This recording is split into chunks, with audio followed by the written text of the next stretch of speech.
What's up, everybody? How you doing? Welcome back to the Punk Rock Review podcast. Today, I'm hanging out with this is like Houston, like legendary Houston shit from my perspective. Okay, uh, this is Butch, the singer of 30 Foot Fall, one of I don't know, one of the bands I've been seeing locally for as long as I can recall. I mean, you guys been around for quite some time, and 93.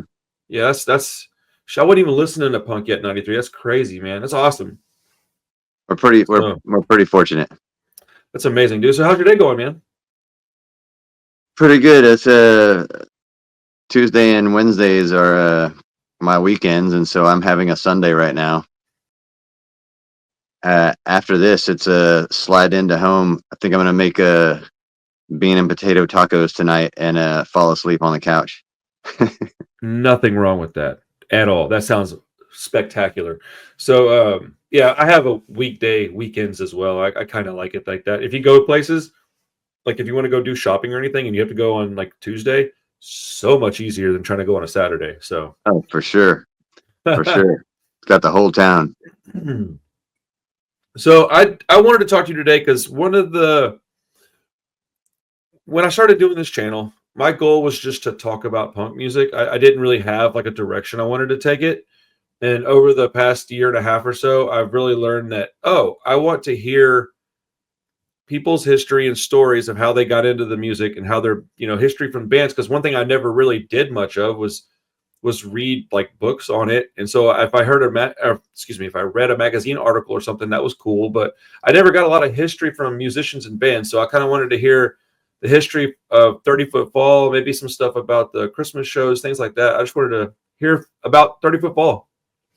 All right. Well, geez, where to start? Rubio so Rubio is the bass player currently. And for some years now, 30 Foot Fall is me singing, Rubio playing the bass, Brian Davis playing drums, and Chris Vasquez on guitar.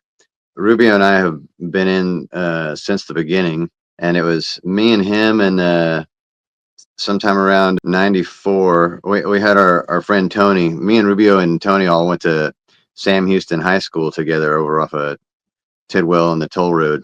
Oh, Uh, okay. I know where that's at.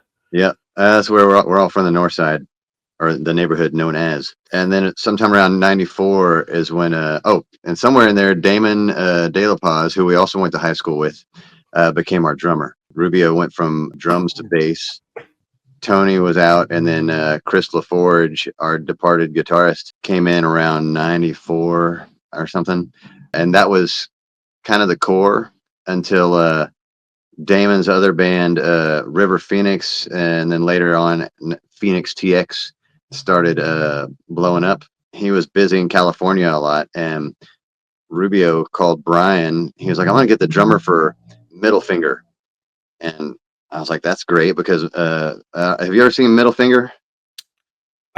Dude, I would say yes, but I couldn't remember it, man. Like I didn't see him enough to like recall their live show. I saw a lot of local shows that I just kind of showed up and hung out. Right on. Well, Middle Finger was the Davis brothers, Brian and Jason Davis, and a few other super talented friends, and but also the singer for legendary Houston ska punk Rasta funk band Sprawl. It was he was this guy, Middle Finger. Matt Kelly was the singer's name for Sprawl and Middle Finger. Best frontman of any Houston band I've ever seen. Absolutely inspired me. And Middle Finger is one of those bands that can kind of play whatever they wanted to. And I always felt like when they were doing a ska riff, it was just because they were like coming up for air or something. Um, they're all just musically, I don't know, smart. So Brian got in the band just as we were about to record our second album, no, our third album, Ever Revolving, for Nitro. Okay. And so Brian's been in since '98, so he's still kind of new.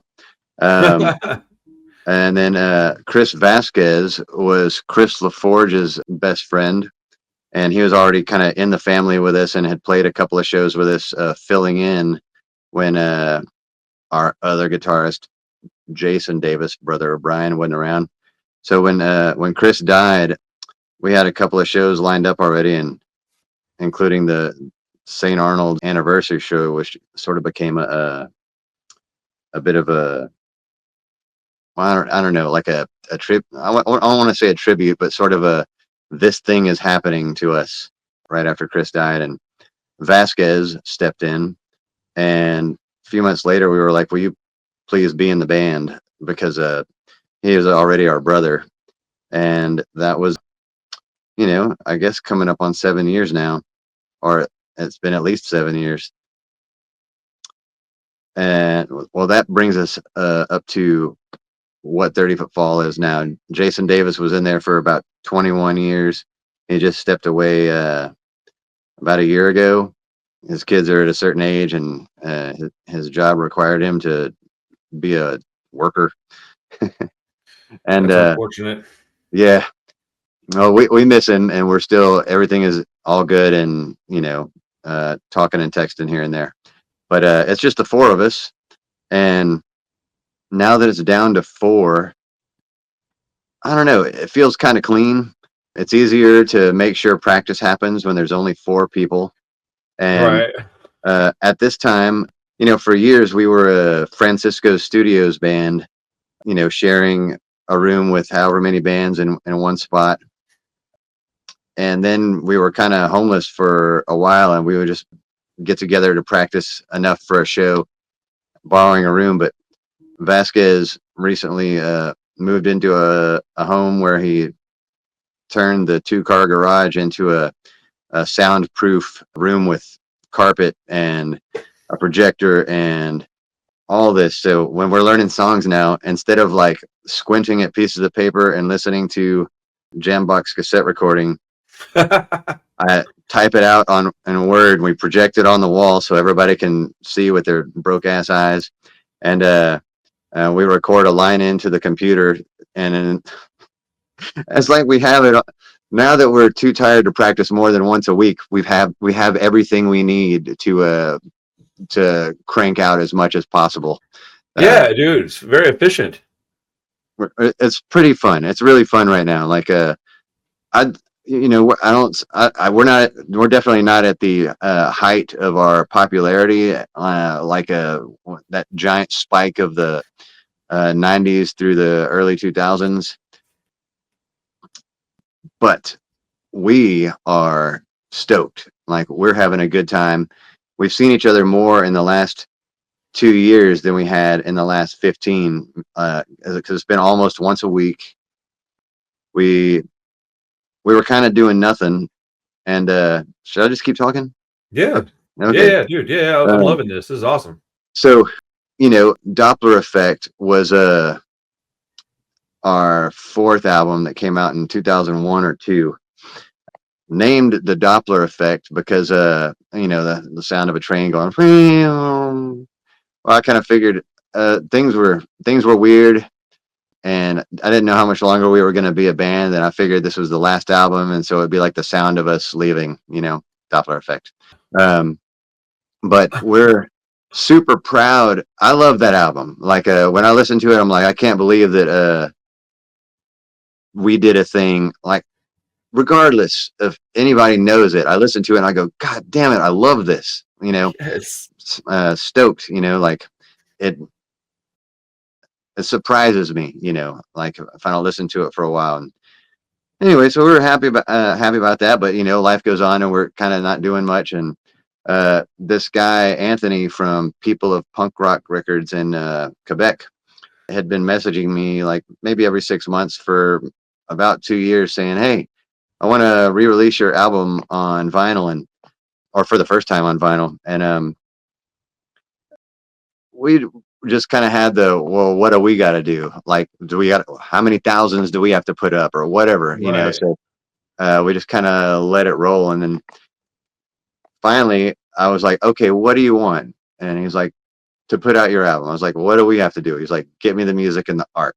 And then what? He's like, then I'll give you a bunch of records. And we're like, okay. And it turned out to be just that. And Rubio had been saying, man, I hope I wonder if he could get us on that Red Bridge festival that happens. And the next day, the guy sends a message saying, "Hey, I want y'all to come play our festival, Red Bridge." And we're like, "What the?" Yes. So it was great. We saw our old friends at Cigar, you know, bunch of other bands from the day, Mad Caddies, Bad Cop was on there, Strung Out. I can't remember everybody. There was a bunch. But the point is, we started moving around, and then we got kind of excited about it, and we've been busy doing something like with our something's been on the horizon, like a goal, and every time we're getting close to accomplishing one goal, we make a new one. And so we got to go to Europe for the first time this past summer. We put That out was a your new, first time in 2024? oh yeah, Wow, dude. because back in the day they were like, man, if you can just get to Europe, everything will be cake, and like you'll have a van and it'll be easy and da da da. But it was $1,200 per person, Yeah. and in 1998 or 2001 bicycle messenger money, that was like, I was like, wait, so that I gotta miss a week of work. I don't know if they'll fill my spot. All the things, all the Right, reasons not to right. go. So we never went. But now that has happened. We put out the new Live at Fitzgerald's album, which was the last Christmas show of all the Christmas shows we played there. So 2018, we multi-tracked it. It came out sounding really good, and we were surprised. Like, we listened to it about 2 months after the show. Everybody came over and we listened to it here, and we were just laughing at how we were like, how rare is it that you get a free recording and the sound is good and you don't suck, all those things at the same time, because it was an afterthought. We were just like, hey, let's bring the computer and plug it into whatever the program is that we had, and we had somebody mix it, and we just released that this past Christmas. Last night, the reason I'm tired, reason I only got 4 hours of sleep last night is we're demoing a song right now. We got 7 songs that that are unrecorded. We've got Oh, 10 wow. songs in the that are ready to go, and we are currently making them happen with the goal of recording and hopefully by summertime being ready to hand it to somebody to mix, so we can release a new album of all new, unrelated to the Yes. Oh, that's past. Stuff awesome. is just moving on, man. I'm pretty excited. We're all stoked. Dude, that's amazing. Yeah, yeah, I've excuse me. Speaking about like Middle Finger, Bickley, 30, I've got records from all these bands. I know a fair bit of their music, but I couldn't remember who I saw and when. Man, my memory is absolutely terrible anyway. So even if I knew of them, I would have forgotten it by now. But I used to work at a place with where Brian was in a cover band. Y'all's drummer was in a cover band. Oh, the Uh, Rachel. yeah, I used to work at a Rookie Sports Bar for like quite a while, and I would see him all the time, and we'd be chatting it up. And I was like, "Man, I know you." And he's like, "I think you come to our shows." And I was like, I couldn't figure out where I knew him from. Then when he said 30 Foot Fall, I started cracking up. I was like, "Okay, yeah, I definitely know you then." And I was like a bar back there, and it was just that was a madhouse, a terrible, terrible. Yeah, dude. Yeah, that's Oh, a. I know. I went once. Uh, it was a club right off of 1960, just like a stone's throw from 45. Yeah, Was that like 45 and Sam's? Rayford Sawdust in 45. Okay. Right off the freeway too. You could like exit and do a U-turn and you're in Okay. the parking lot. That must have been it. I was there and I was like just looking at. I was like listening to, I don't know, the Gym Blossoms, coming from my drummer and these other dudes. Like, as an aside, I kind of think that the Gym Blossoms, if they had been a little bit messier in their distortion, would have been a great pop punk band. Anyway, I'm watching how many people are like losing their mind. I was like, is this all you got to do? You can make this is how Yep. you pay your rent. Well, dude, the thing is that we were at a sports bar in the Woodlands, Texas. So like it was just a bunch of drunk rednecks. I mean, I didn't have friends that were there or anything. I just happened to live with my sister for a while, who happened to live in the Woodlands, and I needed a job because I was trying to get clean. So I went up there to bartend, and it was cool, man. But yeah, hanging out with him was cool though. Like it was cool to get to see somebody that I knew from Oh yeah. outside of work stuff. But so okay, the Christmas record, I'm fixing to do a whole video where I go through all the records I got in the past like 2 months. I try to do like one a quarter because I get a lot of stuff. And I want to listen to a fair bit of it before I do my show. And on the short list would be that Christmas LP that I got. Yeah. So on that topic, sort of, how did that come about? Because those Christmas shows were absolutely legendary down here in Houston, man. I mean, I can remember a handful of them, but I went to quite a few, and a lot of times they were. I think were they Thank always at Fitz? Yes. Okay, Everyone. so they Well, no, wait.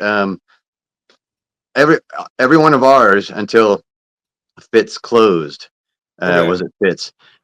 But and this is on the insert. Oh, hey, not that anyone can accuse me of promoting myself No, you have or to, anything bro. that I do, but this is the Live at Fitzgerald's album.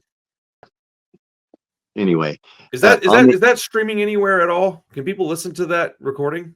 oh yeah, it's everywhere. Okay. Wherever it is, Spotify, Apple, Bandcamp, whatever, wherever people put music, it's out there.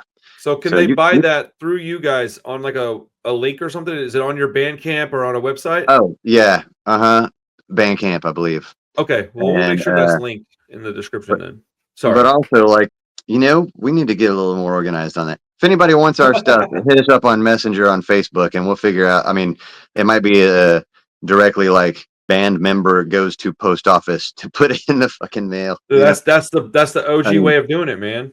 you can get it, you can order it from you can order anything that people of punk rock has put out for us, but it's smarter to order two or three things from them because the postage from Canada Yep. is the same. So you want one record, you can pay like $19 of shipping, or you can pay $19 for three records. And they've got some Right. other good stuff on their roster. So getting back to the origin of Yes, Christmas, yes, yes. um, I guess it was 91, the Christmas 91, where it was about to turn into 1992. Spunk. You remember Spunk? You saw I Spunk? do. Yeah. Yes. So they were well, big deal to many of us. And Spunk still plays, about once a year here and there. Todd is still active and actively making art and making clothes and whatnot. But they played Christmas night in 91 or 90, 91. I remember this one because they had they had one of those little home exercise trampolines on stage for people to jump into the crowd. And I had just so happened that night, I was in a wacky mood. I bought some kids floaties and a snorkel with uh, well, with the goggles, and got up on stage and just like did a dive, like a stage dive, you see, That's because I had awesome. water stuff. Anyway, that was the Christmas night. So it was like all day do family stuff, and then went and saw local bands do their thing, and it was fucking great. They did it again the next year. I can't remember who with. I feel like Crazy Comingus might have been one of those shows.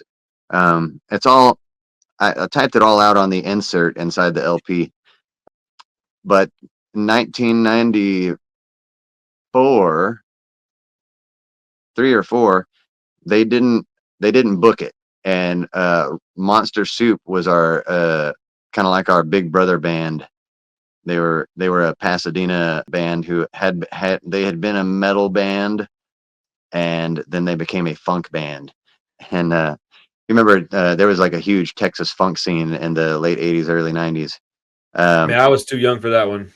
well, they made a big mess, and they were super fun, and they really taught us how to be a band, like you know how to flyer stuff, how to remember how to keep it together so that you actually move, basic stuff that we didn't know anything about. Well, they were like, let's do a Christmas show, and they called it a pajama party. So we actually opened for Monster Soup at the first Christmas show, and then we played with them on the next Christmas show, and then they declined to do it again, but we decided to keep doing it. And then every year it was like, you want to do it again? Want to do it again? Want to do it again? So we, make sure and book it like in July, so that nobody Right, would right. snatch it up. But pretty soon it just it was our night, That's and awesome. uh, you know, everything was just going off in the 90s, right? Like there were hundreds of people at a local band show, and not just us. I mean, like local bands pulled lots of people back then. Yes. Um, it, Yes, dude, it the was late 90s and 2000s were awesome for stuff like that. it was Sorry, I didn't mean to cut you yeah. off. That shit was No, no, awesome. no. It was super great. So we could count on that, but eventually the Christmas show sort of took on its own kind of feeling, like the one of the after 6 or 7 years, I came out and I was like, welcome to the Christmas show. And everybody's like, bah! And, we kind of had the feeling that something was going on. It's cool because people are just like, they're absolutely smoked from doing family stuff, from doing whatever kind of work they had to do, obligations, this and that. And so getting to go rock out for a few hours with friends, bands is cool. And those were the longest shows we've ever, like for sure.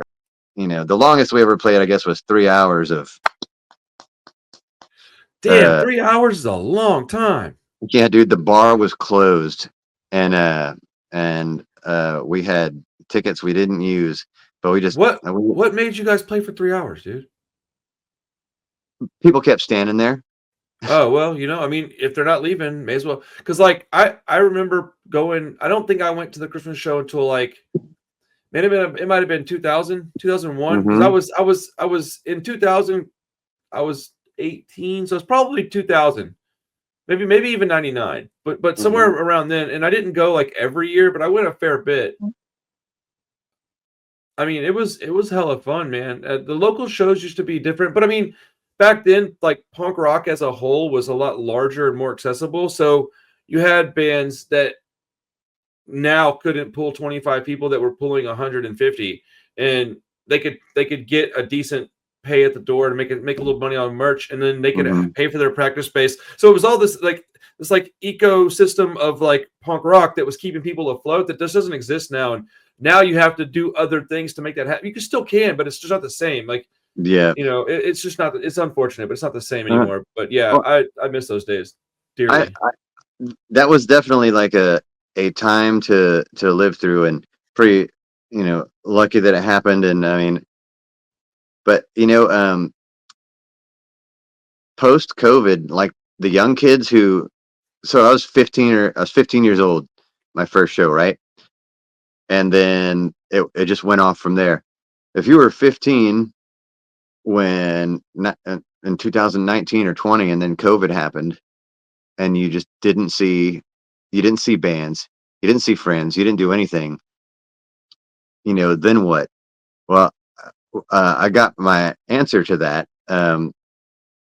Actually, one of the things that started off the excitement and the reason why we decided to give people of punk rock a call about re-releasing Doppler Effect was John from El Jumbotron had reached out to us about playing this J Fest thing that their band does, and they were doing it at Trip Six.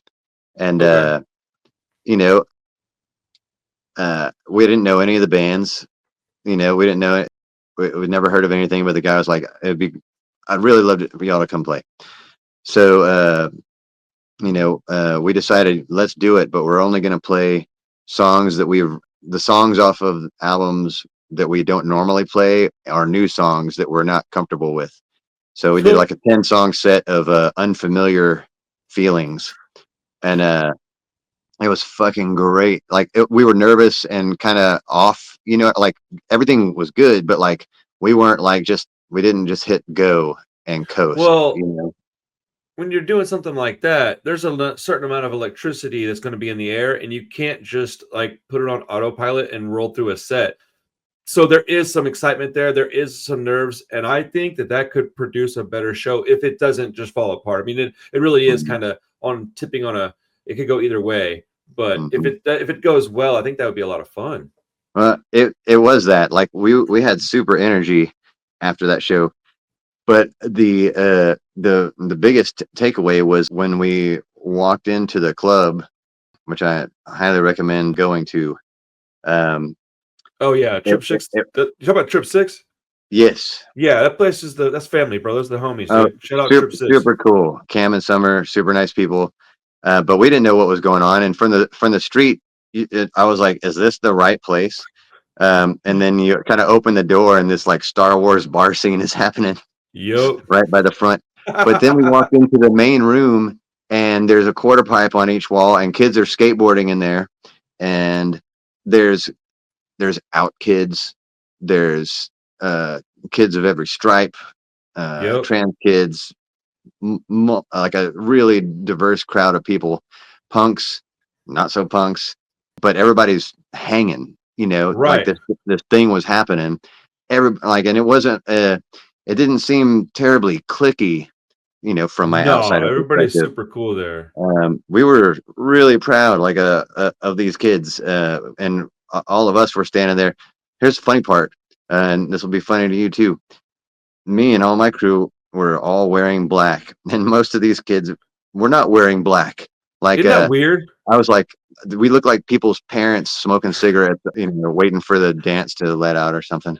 Hey man, Trip Six is a cool place. I wish it wasn't so far. I mean, I live like ultra far. Thanks to Colin Wooten for turning me on to you.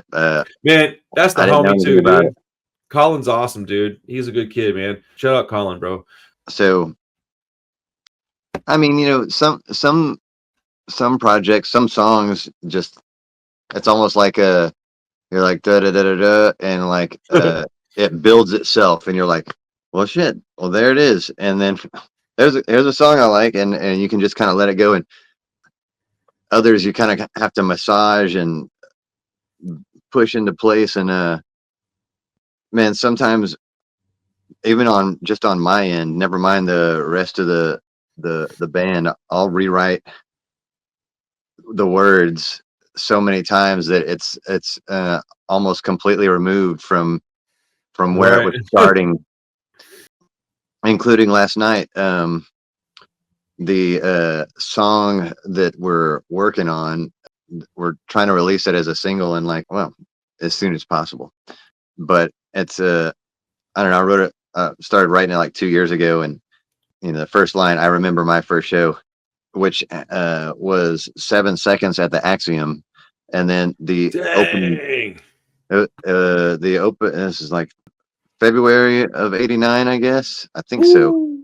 Um, and the opening band was Blind Ignorance, and that band was Todd Waters, the singer for Spunk, on drums, Keith Christensen, who ran sound at Fitz Forever and Ever, playing bass.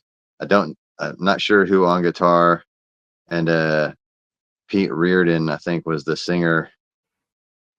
I didn't know, but I didn't know anything. I was a skateboarder in a parking lot, and my buddy was like, "My mom is going to drop us off at the Axiom tonight to see 7 Seconds," and all of that sounded like a foreign language to me. I was like, "Okay," but it turned out to be.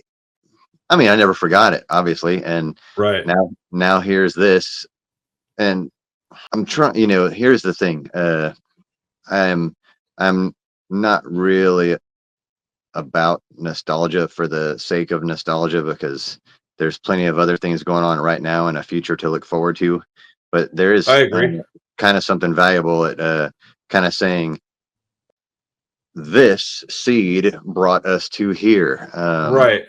And that's kind of where it's at. I'm really treading the line, trying not to write Bruce Springsteen's Glory Days in a punk band, or Dude.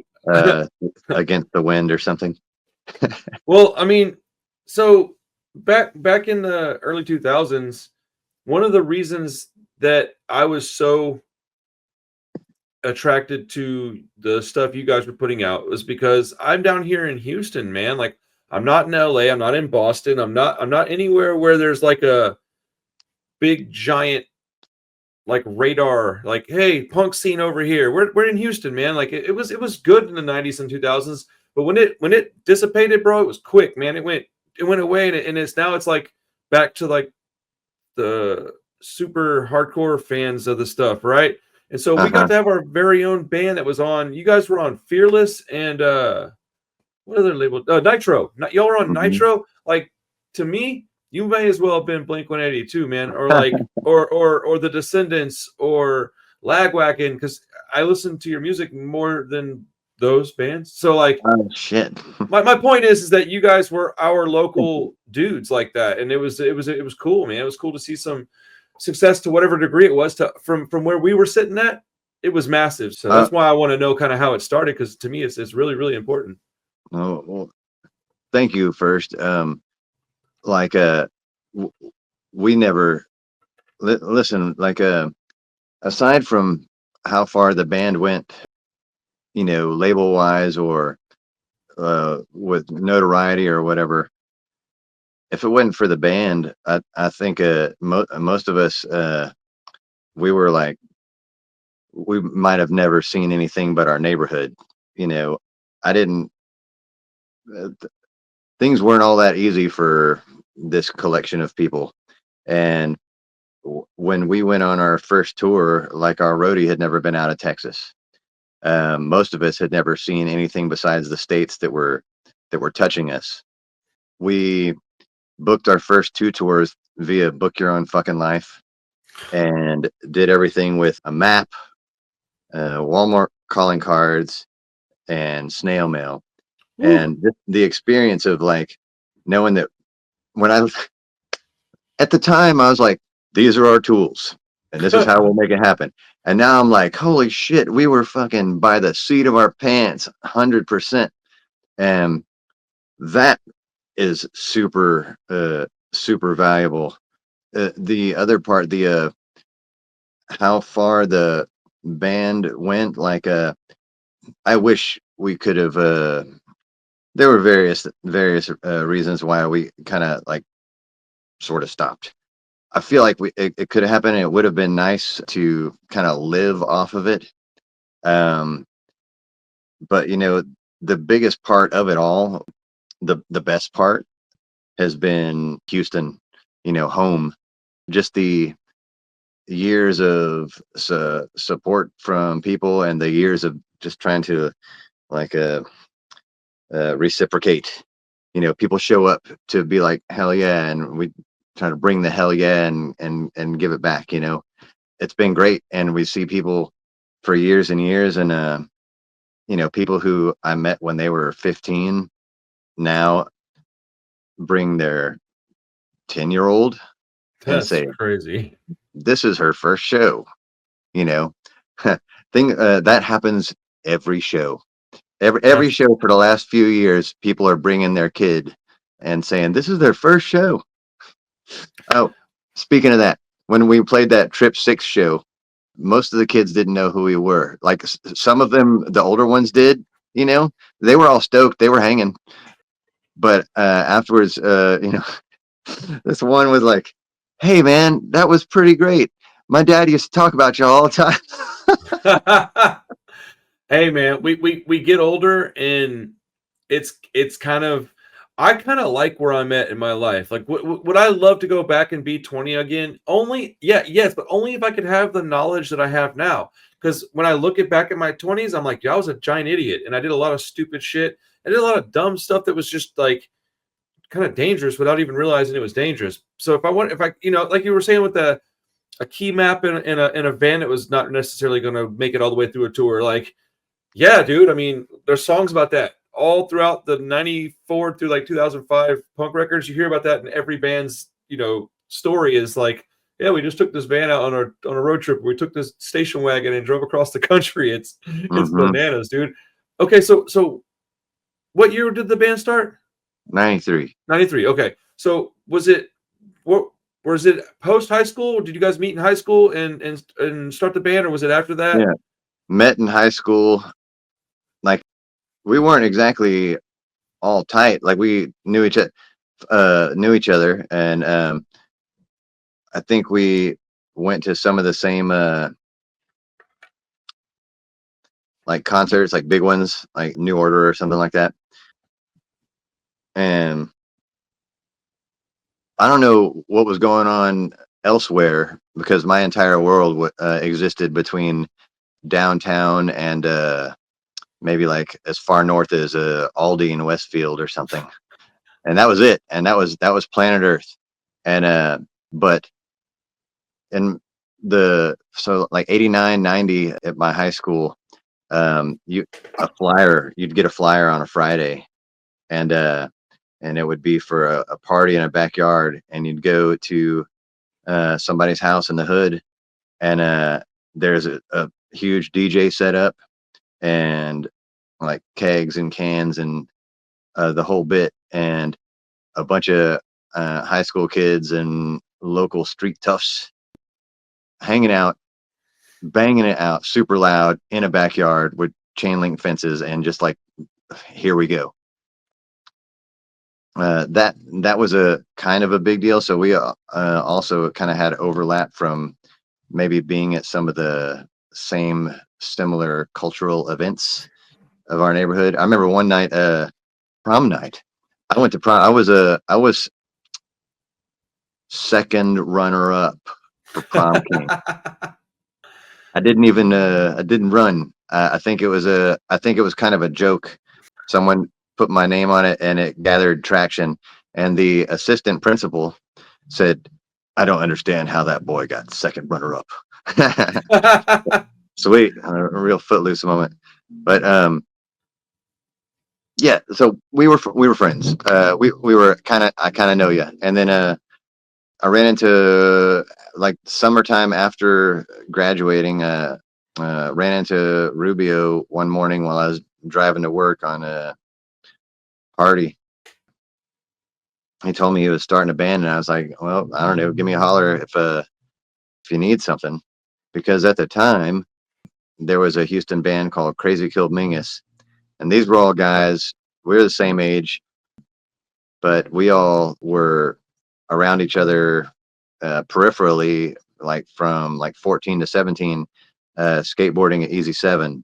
And Yeah. yeah, and a couple of them worked at Surf House, and Okay. so they had started this band, Crazy Killed Mingus, and I think they were kind of heavily influenced by Jane's Addiction, who at the time was not a joke. Like I fucking loved them when they were like fresh and happening. In fact, their first practice, they did a like Mountain Song or something. Anyway, those were my friends, and they had a band. And I was like, wow, I guess I know people who can be in a band.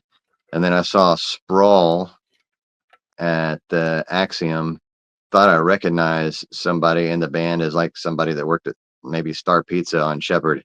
And I was Yeah, like, dude. whoa, this can really happen. And so I was emboldened to say, well, call me if you need something. And then they actually did. So I went to Francisco's for our first meeting, and they had like a handful of songs with no words. And so I think I told this to somebody else. I grabbed a public news or a green sheet or something, and just yelled the words out of the articles to the songs. Dude, that's awesome. Super fun. Um, I wonder what it sounded like.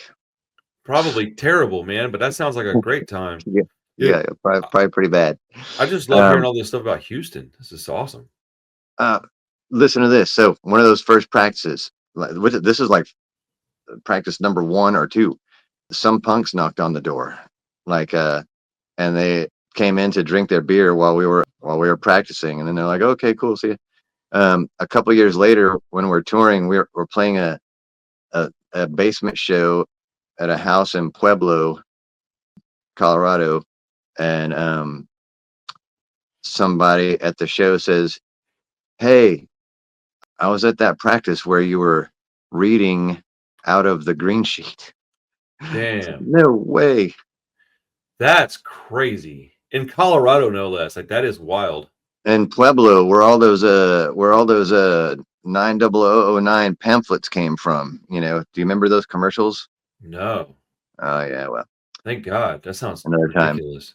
Dude, I you were describing that house show with like the kegs, and all I could think about, like, I mean, I wasn't really thinking about it. It just popped in my head for a second, but a Euro trip, that silly ass Scotty doesn't know thing. All I could think about was like, oh yeah, kind of like Euro trip. Like that's how all the backyard shows were, at least down in where I was at. Man, they were all basically like that backyard full of everybody. It was cool too because Uh, back then, at least I don't know how the shows were that y'all were hanging out and playing in these parties or whatever, but like it wasn't like it was a punk show. It was a party where everybody was at and the punk band played, and it was like right. some people hated the music, some people loved it, some of the girls liked it, some of the girls hated it. Like it was interesting, man. The '90s were fun, bro. They were fun, man. Good times. Yeah, it was a thing was happening. I mean, it had its ups and downs. I don't miss needing to have a needing to be able to show your punk credentials to prove your worth or your authenticity. No, I mean that there's gonna be a certain degree of that no matter what. Like I literally did a little live stream today, bitching and moaning about the new Warp Tour lineup because two people that I have no business being on it are on it, and I was like, well, I think they're kind of posers, and I was like, well, somebody's definitely gonna call me a poser for even behaving like this. So like, there's degrees of that no matter where you go. People are gonna be like, oh, you're lame or you're this or that. But yeah, the '90s was a lot of that stuff. I was called a dork and a poser a lot back then because I liked Rancid and they weren't punk enough for these kids with that only listened to fucking Discharge. Like it was wild, man. Like Well, they're all tucking their shirts in now, so oh, for uh, sure, for sure, dude, for sure. I was so Um, crazy back in the day. while they're Xeroxing some shit in their office Uh-huh. today, when they're not even the boss, there's some dude pushing paper Uh, like just fucking. Meanwhile, we get to kind of just do what we want all the time. It's pretty nice. So what was it like being on a label the size of Nitro or Fearless? Now, those weren't like major labels, but they were bigger than anything I've ever had anything to do with. So, like, was it just the same as it is doing something with People of Punk, or was it different? How'd that work out? um, well, people of punk rock, we met.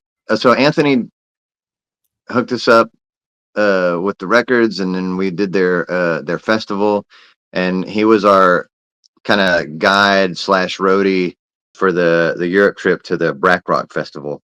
Okay, Um, so I mean, we like Anthony a lot, and we feel like we know, and sounds like an awesome dude. he's a cool guy. Wait, what are we talking about? I was just asking, like, what was the experience like being on a label the size Oh of yeah, Nitro and Fearless? Because back then they were pretty big labels. They weren't Epitaph or Fat, but they were pretty close, man. sure. So as far as Fearless goes, like Fearless eventually became a super huge label, right? We I don't know how. I think I think Jim Cherry, he's not alive anymore. He was in a Strung Out. He was a very tall guy, kind of surly, very funny. We played with them on some tour before Fearless, like when we were still on local Fuzz Gun Records and Okay. pressed here in Houston, kind of thing. I don't like that cassette. Uh, Yeah. I think he told Bob Becker about us, and then so we got to talk to him, and he was like, "Well, how can you get me a song for this Punk Bites comp?" And so we were the only non-California band. Whoa. Oh yeah, was Bigwig on there? I think Oh, Bigwig dude, might have they're been on good, there. man. That Bigwig was our buddies. They, Oh, they, I love that band. oh, they're super great. Um, but so we were really excited. I remember like Rubio still. Well, the house he lives in now belonged to his parents, and I went to his parents' house when the record boxes came in the mail, and we pulled a record out and look at it, and there we are, like near the bottom of 27 bands or something. We're like, look at we're on this record right here. That's our song. Um, I and so love doing stuff like that. That's at awesome. the very least, we were like, what people in other states are going to read our name, whether or not they make it to the last track on the. Uh, so we were just fucking excited. And then on a tour, we went through Garden Grove. That's where he lived. Somebody should write a song about that. Uh, he was. We went helped him out with some stuff he was doing during his day. He was like, "Hey man, I want to hang out, but I got to do it." So we went to. I feel like we went and moved boxes around or something, and maybe went out to eat. And then maybe on the next tour we came through, they booked a bunch of like the label booked shows for us. And so you know how LA is like this, but there's like all these things around it. You could play like 10 shows in LA and not really play Yeah. the same area. Um, they had us stay at their house, and then when we toured with Bigwig, they had us and Bigwig stay at their house. And I didn't know this until years later, but they hadn't done that with anybody yet. Like we were like their kids were little. The label was small. Like part of it was in the garage. They hadn't had bands stay over, and then suddenly they had like 12 people stay for like 6 nights, and they were. That was thinking about that now. I'm like, wow, that was really nice. Like that was really cool of them. And this is the Um, Fearless, the people that own Fearless? yeah, this is Okay. fearless. Like they husband and wife came to the show. It was really like it was tight. Like they were nice people and they were really helpful and there for us. And because of them, we got on. They did these other comps, and then the first time we go to Canada, we're playing Quebec City and at some big church. Everybody speaks French, most of them. Right. And when we're like, well, this show it's one of the shows where we had to work. Like we were really working, like no one knows what I'm saying, no one understands the lyrics, so we gotta really fucking rock, like make it happen, connect somehow. And then we played our song "Punk Rock's in Your Head," which had been on the Flush sampler, and they all Nice. knew the fucking words, and we were That's just like, so "What crazy. just happened?" And that was just another like sort of are we successful? you know, just excited. So yeah, that's what it was like to be on Fearless. They were cool people. They helped us out however they could.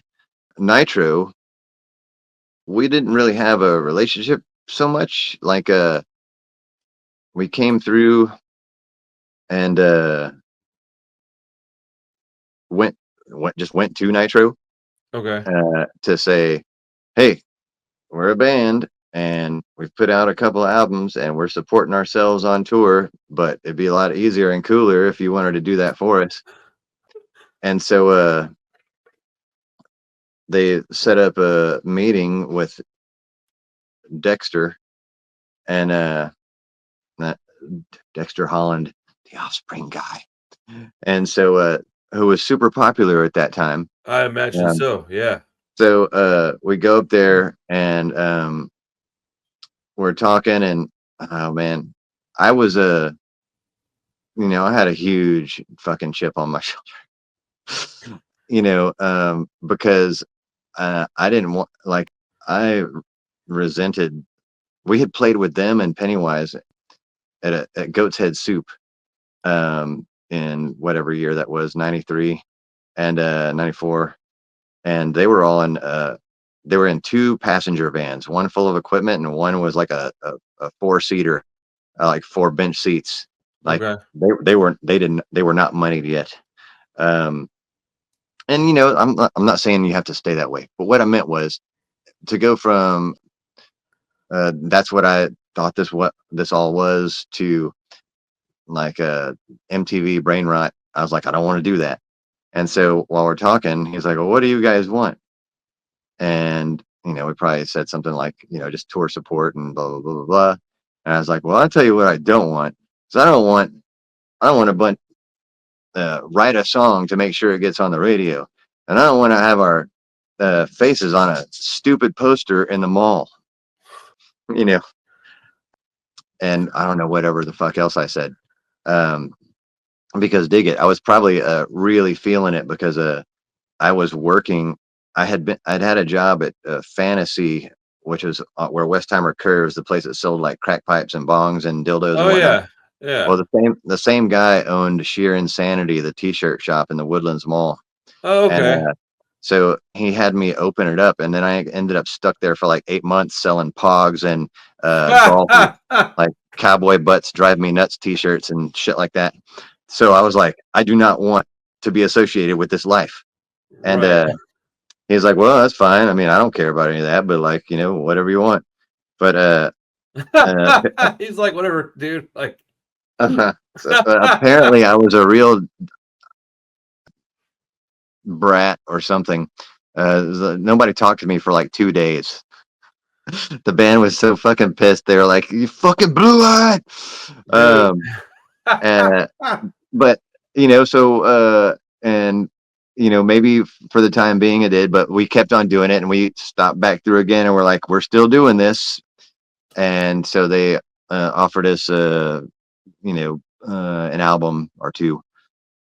They were nice, but they were it was kind of spread out. So I was like, oh, you if you need that question answered, you need to talk to this guy. Well, yeah, a Um, lot bigger and corporate it was feel. it was cool. Everybody was friendly, and it was all good. Uh,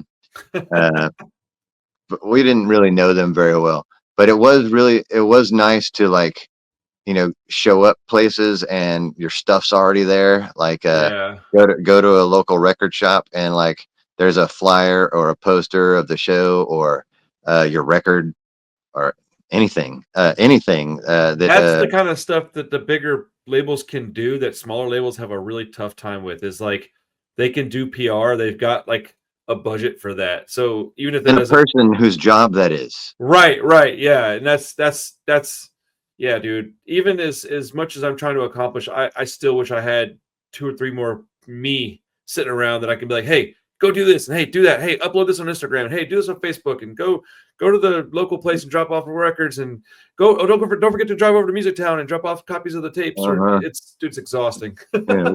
What are you doing eating and drinking water? Quit it. Right, right. Uh-huh. So what year did you sign with or I guess whatever the words are, what year did you put out records with each label? Fearless and then Uh, Nitro. I think Fearless first release was 96 or 97. We did Acme 143. I guess the Junior High Sucked song got on their Punk. I guess I don't know. I think Punk Bites was 95 or 96, and then 96 or 97 was Acme 143, and then they also picked up Divided We Stand and re-released it.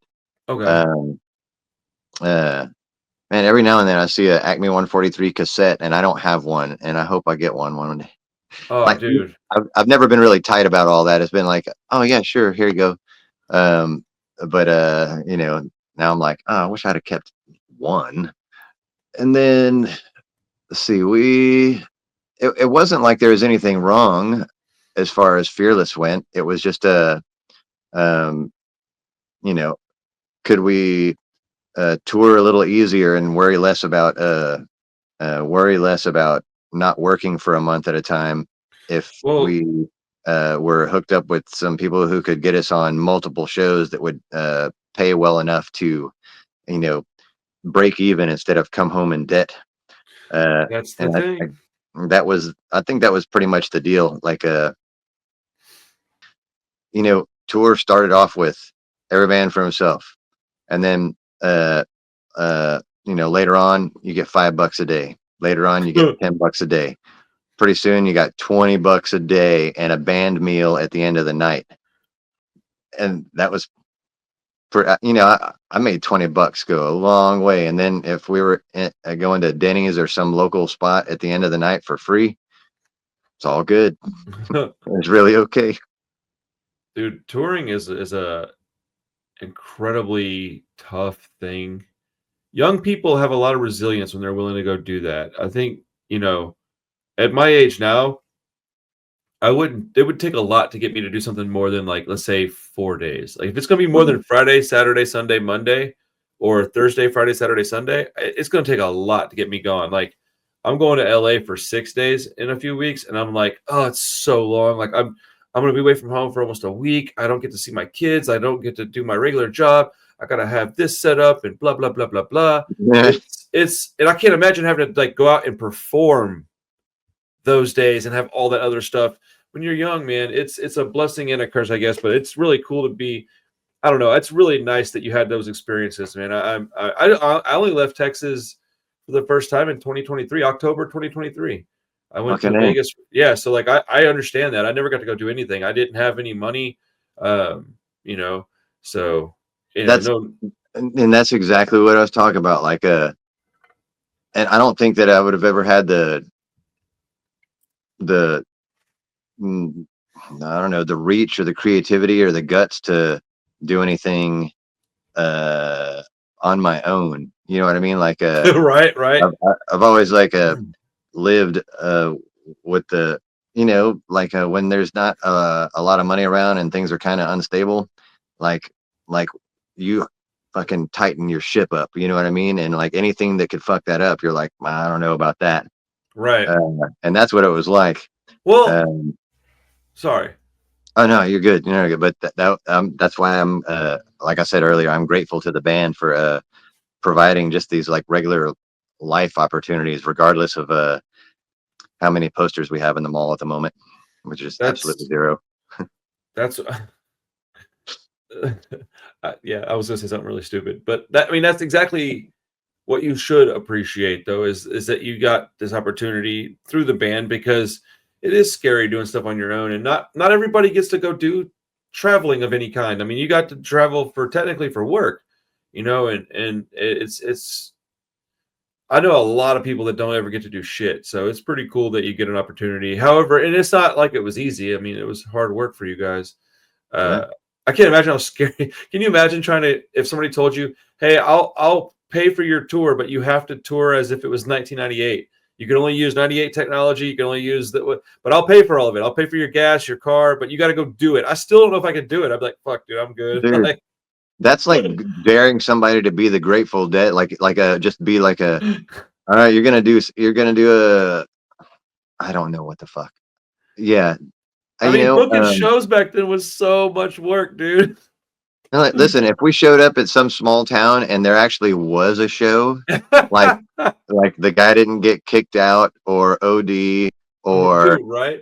move or just, oh man, I can't. Well, Yeah. because I mean, communication was infinitely harder even 10 years ago, much less 25, 30. So yeah, it's a miracle that a lot of these bands made it. I mean, look at all these this is why bands like NoFX, Rancid, Bad Religion, all these bands from like that era are so like and I don't know, good at what they do is because they had to do it with nothing. And this is why you're able to come up with like, oh, we should take advantage of whatever opportunity you're given because I was there when that wasn't there and it was hard.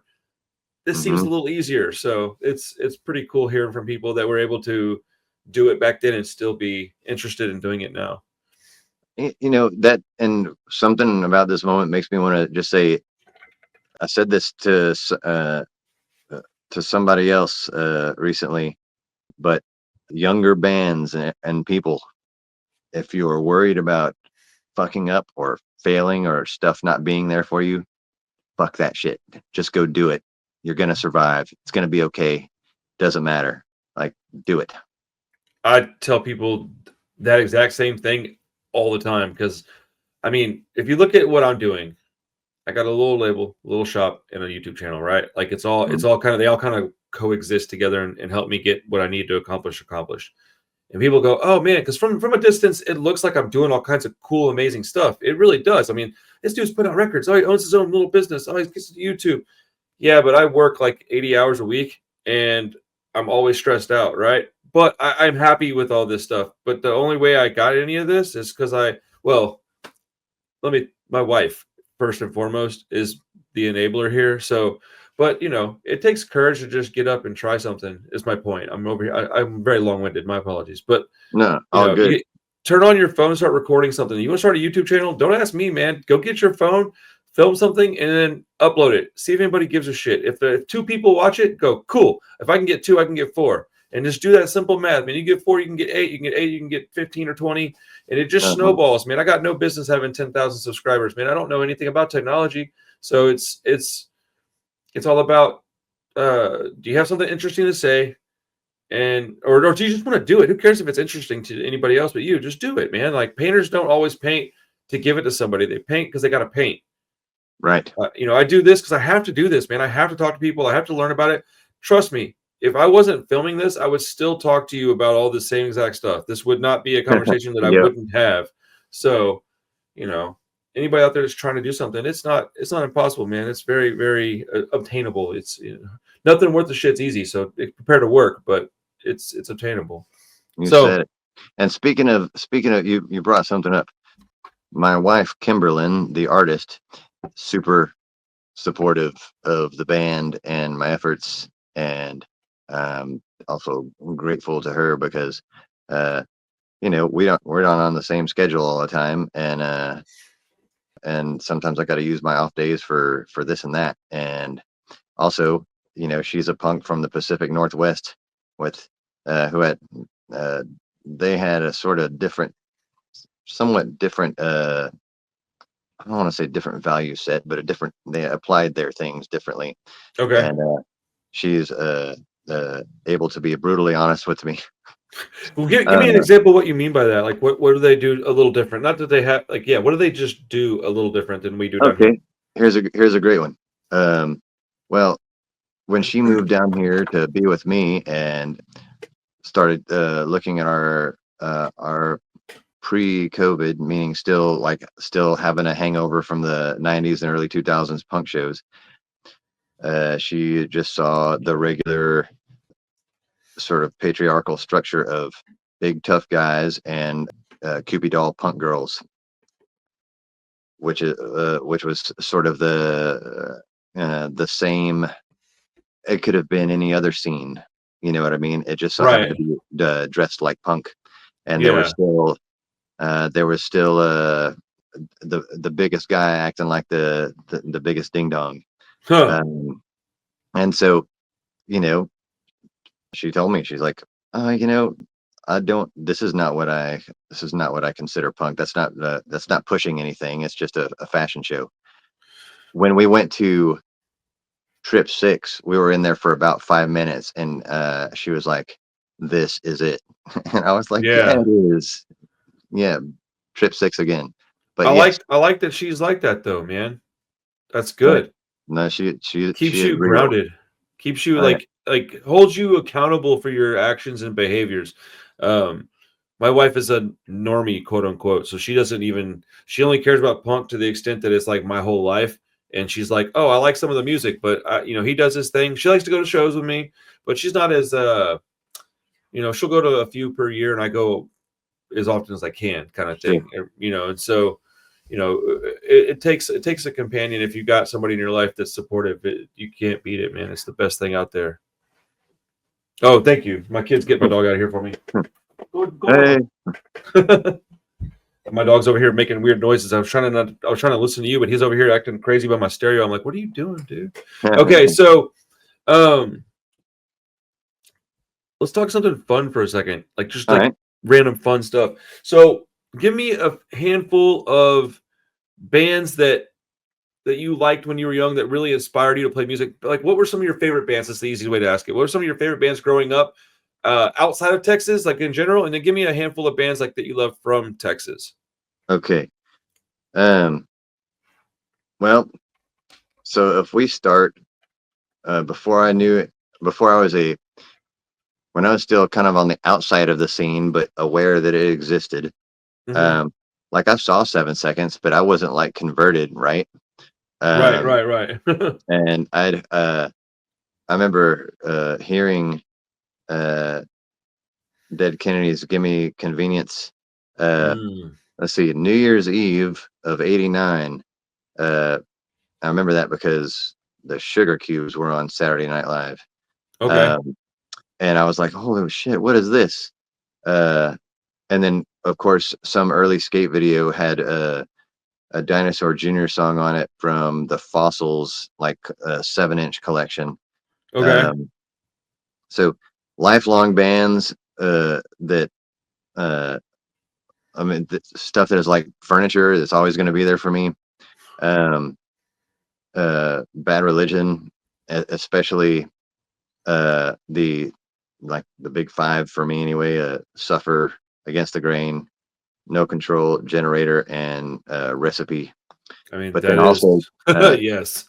2017's Age of Unreason is also super fucking good. It's kind of like there was a bunch of pretty okay, and then Age of Unreason is super badass. And we're talking, I guess I'm talking punk at the moment. My friend Matthew Juarez, who is in various bands and is a great dude. We used to go to shows together as 16-year-olds. Nice. When he moved to San Francisco for a minute, and he mailed me Propagandi's How to Clean Everything on cassette when it first came out. And also gave me a recorded cassette that had Rancid's first album on one side and I think Crimpshrine's Duct Tape Soup on the other. Ooh. And so the Propaganda thing, I was like, holy fucking shit. Yes. I mean, like, I was like, this is, man, listen, I'm going to have to go off. Not just Propaganda. No, dude, this is I awesome. like, I heard, so 16, 17, any Friday night around 90 or 91, No Control was already out. I'd borrow my dad's 82 Silverado, Yeah. go and dig his beer cans out from under the seat, sell them at the beer can robot, put gas in the truck, and go pick up my friends.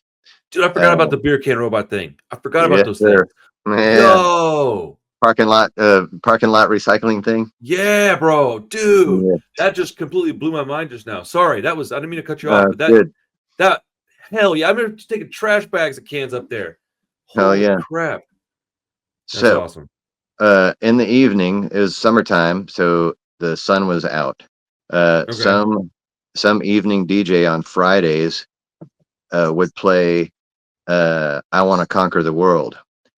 But Yes. you never get to hear who it is. And so I heard it like 3 Fridays in a row, and my like 16 or 17-year-old head was going, something is happening here and I don't know what. So that was a big one. Matt Juarez turned 18, and someone, he got at his birthday party, he got 2 Against the Grain cassettes. So he gave me one, and the lyrics and just the thinking, it was exactly what I was looking for without knowing that I was looking for it. Oh And yeah. cut off my long hair, Oh shit. pretty much put away a bunch of music except for whatever was building up. um, those are huge. But also uh, New Order, the Okay. Smiths, fucking loved loved Morrissey. I think he's a douchebag now, but still giant Smiths fan. Just like it's attached to me. You know what I mean? Like Right. those songs belong to me now. Uh, Punk albums that were that really sort of I over the last maybe year or two, it's been it occurred to me that I got the Bob Marley box set in the same year that I got Bad Religions Against the Grain, and then a year later I got Duct Tape Soup and How to Clean Everything, and within that same year I got 15's Choice of a New Generation. And I Oof. think that all of those things together hit me so hard that that was the way I wanted to be. You know what I mean? Yeah. Like these things all sounded like they were trying to do good things and not sleepwalk, and like not be soft but not be a fucking asshole, you know. Um, and I wanted to be that. I wanted to be punk to me has never. Uh, I'm not a window breaker, because someone's got to clean up the glass. Right. Um, like what I am is like I've Huh. always looked at the punk scene as like this may not last forever. This movement may not last forever, whatever the fuck it is. But whatever it is, if it makes it, if it makes us able to be better people and to be good to people who aren't punk. I mean, I'm just saying for the sake of being, for the Yeah. sake of the doing good things for the sake of doing good things, because it's what you do to help people get through this thing. That dude, Uh, that's part of punk rock though. You can't be punk rock and just shit on other people that aren't punk. You have like, at least in my opinion, part of it is empathy and understanding and willing to like accept differences in people. Like I often argue with even punk rockers about this shit, man. You can't be you have to be willing to look at things from their vantage point sometimes, and you have to be willing to understand that you're not going to always agree and still be mature enough to like lend them a helping hand when they fall down. Like, at least in my opinion, I just think that it yeah, because I've been in a lot of situations where I put myself in a horrible spot and people helped me, and I think that's something that as punk rockers we need to be able to live by that. Sorry, continue. I just no, that no. really Well, I really mean, resonated with me, man. That really well, resonated with me. the thing is, I've met other people who don't have shit to do with punk rock, and that's how they think. They're like, yes, we should try to help people. We should try to help each other. Um, we should be compassionate to people that we don't like. Doesn't Right. mean doesn't mean you let them have their way with you. It just means you're like remembering that they're a fucking a person. You know Yep.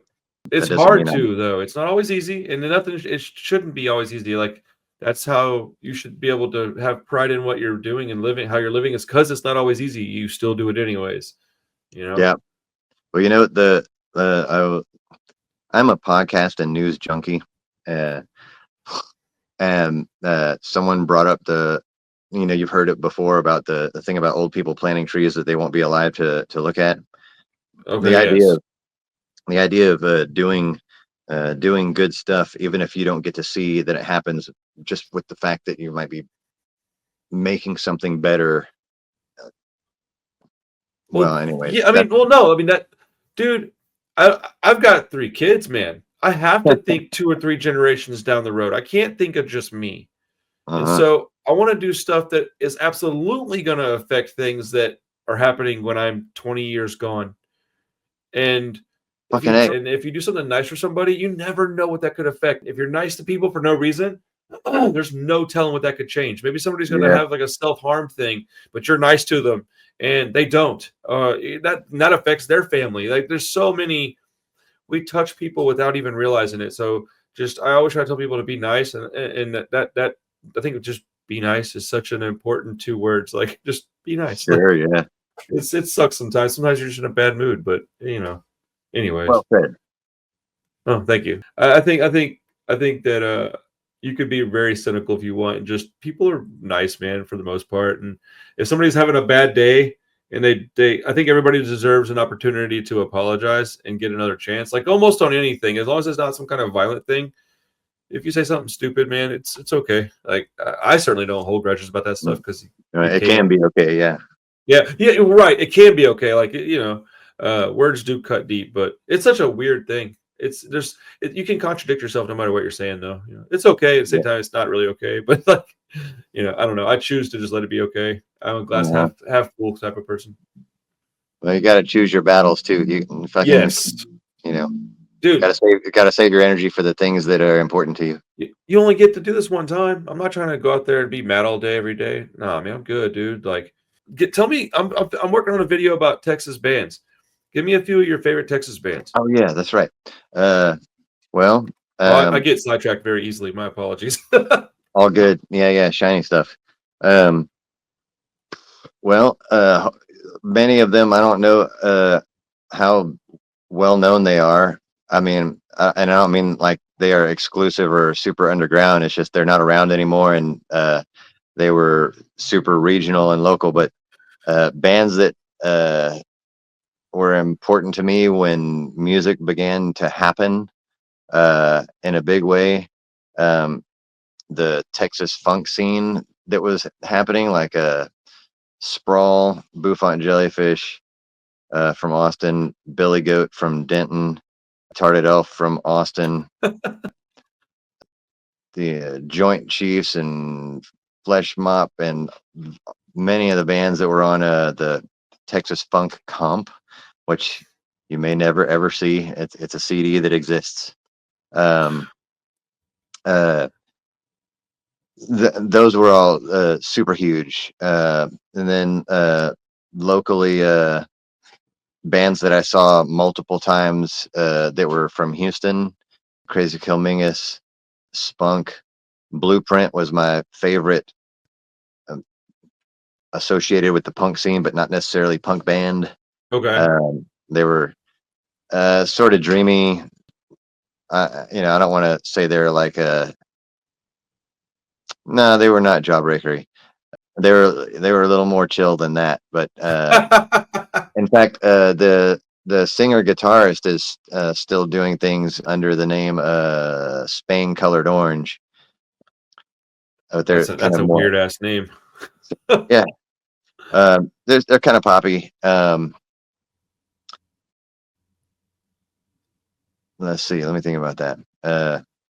I mean, can it be from any era? Sure. Oh, I don't care. I'm just talking about like punk bands from Texas, man. I don't really give a shit about like what era, man. I'm just talking about like what bands like because punk rock, specifically punk, was very regional back then. So like another reason why I was so excited about y'all's success was because I felt like I was a part of that, even though you didn't know me back then. Because Yeah. you guys were like our dudes. That was the home team. So like I don't know, when I talk to anybody, I ask them like, what's some of the bands you like from your town? It's just who do you like that I might not know? So what bands do you like that were from the state of Um, Texas that other people but didn't know even? I mean, people know the Hates, they know Big Boys, Dicks, they know MDC, but I mean, who knows? That may be your favorites. well, I think those bands are great, but as much as like had some of the old comps that had like Offenders and Mm, the Dicks and Fearless Iranians and the very yeah. um that was all like I thought it was cool, but like Okay. it didn't hit the same way like for me like the music of my own friends like Middle Finger is one of Okay. my all-time favorites, and like they're super good. When this is done, I'll have to look up which titles, but like I mean, they've got four releases, and as they progress, they got kind of weird timing stuff, and like they were just super good. And then Bickley, Okay. um, whose songs are not complicated at all, but have all the fucking energy and spirit and like gang vocal crowd yelling like playing after either of those two bands was always like fuck, we got to go on after this. um Yeah, dude. like super good, and friends, um it's like it's pretty cool when some of your favorite bands are your friends. That's we were lucky on that one. Oh, uh, hell yeah. uh Someone we played with a lot back in the day and absolutely lost touch with them, but Dynamite Boy was a great sort of pop punk band from Yes. Austin. I miss them. um they they were super fun and just really good, and I don't know, I hope they're famous somewhere. I just don't haven't heard of them anymore. um let's see what else. I did say Sprawl earlier. They're super important. Oh, and I also did mention at the beginning of this podcast that the singer for Sprawl is the singer for Middle Finger, and that Yes. the drummer for Middle Finger is now my drummer. Uh, Pretty lucky there. Dude, shout out Middle Finger and Bickley. I own music from both those bands, and I should have thought you would say those guys. It is awesome to have your friends be in bands you love, for Yeah, sure. yeah. Uh, man, I know there's more. You know what I mean? Right. Oh, Dude, on your post that you did asking those questions, um, Junior Varsity was a band that I saw a bunch of times on purpose, and they were all, or at least two of the three, were Sound Exchange employees, and nice. they were they just made like really cute songs. That I mean, they kind of dressed like 50s cheerleaders. Ha! One was a guy wearing like a sweater vest, and you know they were just like fun and easy. That's Another awesome. band that used to exist here was called Defend the Ghetto, and I don't know if they even recorded anything or released anything anyway, but they were, I hope this isn't an insult, like they were sort of in that sort of Steve Albini, big blacky sort of, even Jesus Lizardy, Okay, okay. big angular sounds. They were fun to listen to. But I think I don't know if I ever saw them at a club. I only saw them at like a some houses. Um, I got a couple of bands like that. Sorry, continue. Yeah. uh, there were some friends from here called Death Row Skull who have recently gotten back together, and my wife Kimberlyn Penrose, the artist, did their cover art. Nice. But they were just a noisy, screamy, sort of thrashy, but sort of standing still while they made all this noise. Okay. Um, and they recently put out put out an album of their old recordings, or no, finally recorded things and put it out. Oh, Um, nice. and I sent him a message saying, "I love it, man, and it's appropriately produced." And he's like, "Appropriately produced? Can I use that in an ad?" Dude. uh, but meaning it was underproduced, but the songs required that. No, no, I Um, knew exactly what you meant, dude. uh-huh. Production doesn't always need to be slick and shiny, man. Yeah, there's definitely some sounds that I prefer with a little less sheen. A lot of them actually, you know. When we're done talking, I'll remember all the bands that I like. Oh, for Um, sure. That always happens. You know, there's a you ever have a band? So okay, I'll explain it this way. There's a band that I used to listen to. The guy that sang for him lived like I lived in a cul-de-sac, but the end of my block was like a two-way stop. You could just go left or right. He lived directly at the end of my street, like to the left a little bit, maybe a house or two. I think his name was Sean, and it was like his band was basically like what Limp Bizkit was, like pre-fame, like that $3 bill y'all Limp Bizkit when they were really, uh-huh, really grimy and really heavy. And uh-huh. I didn't like love the band, but I always wonder. I wish I could get one of their CDs that they had because they had a CD, and I can't remember the name of their band. So if anybody Oh, is shit. watching this is from Cyprus and knows like a new metal band that was doing that shit around the time that Limp Bizkit popped off, they were really early in that stuff. And I just remember they always hung out at skate shops and stuff. So that's how I knew them. But Huh. Man, yeah, I bet somebody knows. yeah, and you probably would know who I'm talking about because they played all kinds of shows with punk bands because I mean back then, like light bills, they were just filled with all kinds of different music. If it was heavy with guitar, here you play together, and Well, wasn't there's kind of a group of bands that were doing stuff like that, right? Like and maybe I'm grouping them together wrong, but like Lower and Given and Faceplant, uh, yeah, uh, bands that kind of had like a metal thing going, but like might bust out like a hip hop drum beat on something. yeah, dude, man, the band I'm talking about is in that group of bands. I Faceplant. Oh shit, it wasn't Faceplant. Somebody they played with those guys. I know they did because those names. As soon as you said that, dude, like just like memory started floating around in my head. I'll grab it at some point. But Lower and what were those bands you just said? It was Lower, Given, and Lo- Faceplant. Lower, Given, Faceplant. There's more I'm trying to remember. Well, I'm writing this down because it'll come to me at some point. But I've thought about that band a million times over the years and always wondered, oh man, I remember that band. They had a CD out. I wish I had it just to have it from because it's from my neighborhood. I literally grew up with the guy. His sister was like in my grade, and he was 2 years older than us. And I always thought it was super cool because even though I didn't like the music, he was playing in a band. And I thought that was so cool, man. I didn't have a guitar. My mom was like, fuck out of here with that. I got the money for that shit. Like, bro, guitar? No, that was a pipe dream for me. Sure. Uh, but you know, you said Yeah, your first show is seven. Do what? I was just gonna say I went to, I mean, there was a long stretch of years where went to easily, if I didn't go to 2 or 3 shows a week, it was because I don't know what. Like it was Huh. just always something happening, like, and it wasn't like always a punk show. It was just like, you knew people in bands and there was a thing happening, and so Oh yeah. you'd go and see it. Like I used to see a lot of those. The They were kind of a generation older than us.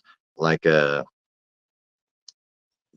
was a bunch of like sort of, I don't know what you want to call them, sort of hard rock bands, but there was the Drunks and Peterbilt and Bleach Bath, and these were all like kind of Montrose heavy rock bands. I remember You Peterbilt. know, um, uh, there was a ton of that. Like the, Okay, give me 1 second. I gotta sign for something. oh Give me yeah, one do your second. thing. Um, Oh, dude, no. If you got stuff you well, gotta do, we can get off of no, here in a we minute. were just gabbing, but it is getting time for me to make dinner. Yeah, yeah, no worries, Um, dude. but Man. I wanted to show you something. So this is the back. Death Row Oh shit. Skull, Corrupting the Void. Is that the one your wife did the artwork for? Oh, yep. Off we Oh, go. that's badass. Yes. So Oh wait, hold is on. that digital or painted? This is painted. There it There you is. go. There's a three-eyed skull. Dude, I like Um, that. yeah. Track one is my boss is a Roman cross builder. So it starts off strong. In other words. Yeah, dude. Yeah. Death Row Skull from right here. Everyone in this band at one time worked at the Amy's Ice Cream over on Shepherd. Let's go. Um, Shout out Amy. That place was so good, bro. yeah, I worked there too, but I was also vegan. So people would come in and say, "What's this taste like?" And I say, "I don't know. I haven't had it." And I said, "Okay, well, what about this one?" I was like, "I don't know." And they're like, "Well, what about this one?" And I'm like, "I don't know." And they're like, "Why don't you? Do you not eat it?" I'm like, "No, I don't eat it." That's kind of awesome. So, I know it. hey, Oh, go ahead. Go ahead. who all's in that band? Because I might know some of them. So, what's John's last name? Huh? So John Hunter, some people may have heard of his sister Jana Hunter, who makes music. Matt Fry, bartender at the Houston Watch Company downtown. Eric Fawcett, who lived here but is now in Portland, Oregon, and Glenn Eaton, one of my best buddies, and who introduced me to my wife, who also lives now in Portland, Oregon. Okay, but yeah, they're not familiar names, but I might know them by face. That's cool, I, man. I like that artwork though. Like sincerely, it's that's awesome. It almost I, reminds me of like a little brighter hot water music esque art. oh, nice. Like just like in that same like you know sort of not really like but it has like an abstract, but I can tell what's going on type of look. I like it. It's pretty. Uh, it's great. She's always drawing or painting or doing something on the couch right next to me. So like, I get to see everything being born from its multiple startups until the finished product. So That's it's pretty awesome. far out. That's awesome. Um, Okay. so if we're winding down, I just wanted to mention a few things. No, by all means. I was going to give you the Favorite floor local anyway. band at the moment, El Jumbotron. If you Okay. like Bleach era Nirvana, El Jumbotron is I mean you don't there's nothing complicated about it. They're fucking rocking, and you love it, and they're super fun. We played with Escape from the Zoo for the first time over Christmas, Yeah. which Jesse and Victoria, and I guess they were. I mean, we had Days and Days play a Christmas show once, and that was a super fun show. And downstairs, me and LaForge and our old drummer played a bunch of covers, and then out in the parking lot, me and Jesse played some songs acoustically outside their van. Like it was the whole night was just bleeding all over the place. Like everybody was having a good time. Anyway, Escape from the Zoo was a great addition to the Christmas show along with El Jumbotron. And so thanks to both of them for playing this year. And also we're working on an album, and we're going to have a single hopefully happening in the next month or so, called My First Show, and it'll be everywhere that you can listen to stuff. Dude, I'm so excited to hear that. I can't wait, man. It's been a pleasure, and I would love to do it again one of these days if you have the time and desire, man. Sure. Maybe Yeah, after we get a bunch of these songs recorded, I'll have some more to talk about. that would be awesome. I would love to hear just some of the process and just some of the songs, what they're about, whatever. So, yeah, thank you so much for hanging out with me, man. It's been a pleasure talking with you. I will keep in touch. I also will probably want to hit you up for like record stuff and whatever. If Cool, I ever come man. across one of those tapes, I'll let you know. For sure. Well, Hell yeah, brother. thanks for having me, and appreciate it. And hello everybody, and thanks, Colin. Hell yeah, yeah. Facts, dude. Shout out Colin, man. All right, Bush. Be good, brother. I'll talk to you soon, man. Later, man. All right, later, dude.